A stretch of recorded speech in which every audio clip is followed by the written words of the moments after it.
রাজ্য সরকারের জনমুখী প্রকল্পগুলো সরাসরি সাধারণ মানুষের কাছে পৌঁছে দেওয়ার উদ্যোগ নিয়েছে তাদের মুখ্যমন্ত্রী মমতা বন্দ্যোপাধ্যায়। সেটিকেই বাস্তবায়িত করতে চলতি বছরের অগাস্টের শুরু থেকেই চলছে সেই কর্মসূচি। জানা যায়, আজ 19 অগাস্ট বুধবার পশ্চিম মেদিনীপুর জেলার দাসপুরের খুপুরদহ গ্রাম পঞ্চায়েতের পক্ষ থেকে সেই কর্মসূচি গ্রহণ করা গেল।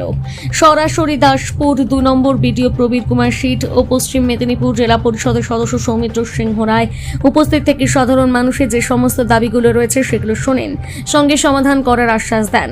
সাধারণ মানুষরাও আধিকারিক থেকে জনপ্রতিনিধিদেরকে পেয়ে আপ্লুত।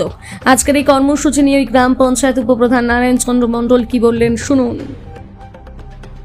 পক্ষ থেকে আমাদের রাজ্যের মুখ্যমন্ত্রী মাননীয় মমতা ব্যানার্জিকে আমরা সম্মান শ্রদ্ধা জানাই। আমাদের মানবিক মুখ্যমন্ত্রী, উনি গোটা রাজ্যব্যাপী 2 আগস্ট থেকে যে আমাদের পাড়া আমাদের সমাধান কর্মসূচি শুরু করেছেন, এই জন্যে আমাদের খুপুরদহ গ্রাম পঞ্চায়েত এলাকার সমস্ত মানুষজন ওনাকে শ্রদ্ধা সম্মান জানায়। আমাদের পাড়া সমাধানে আমাদের 3টে সংসদ নিয়ে আজকে যে কর্মসূচি চলছে, সেই কর্মসূচিতে 3টা সংসদ থেকে প্রায় 345টা স্কিম জমা পড়েছে।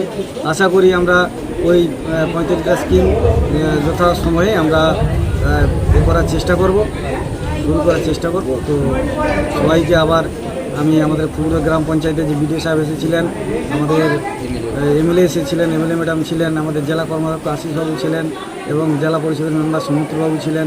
আমরা আরেকজন জেলা পরিষদের মেম্বার আমাদের প্রতিমা দোলই মহাশয়া ছিলেন, পঞ্চায়েত সমিতির সভাপতি ছিলেন, প্রতিমাদি ছিলেন, সহসভাপতি আমাদের বলকবাবু ছিলেন। সবাইকে খুপুরদহ গ্রাম পঞ্চায়েতের পক্ষ থেকে শ্রদ্ধা সম্মান জানাই এবং ওনাদের সৌজন্যে এবং সহযোগিতায় আমাদের এলাকার মানুষজন অনেক উপকৃত হবেন। এবং আমাদের যে বিশেষ একটা কাজ 16 খাল জল নিকাশি, সেইটা নিয়ে আমাদের খুপুরদহ জিপি এলাকায় কোনো চাষ নেই, জলে ডুবে গেছে, জলে মগ্ন।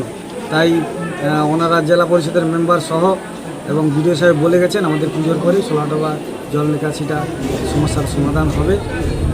তাই আমাদের খুব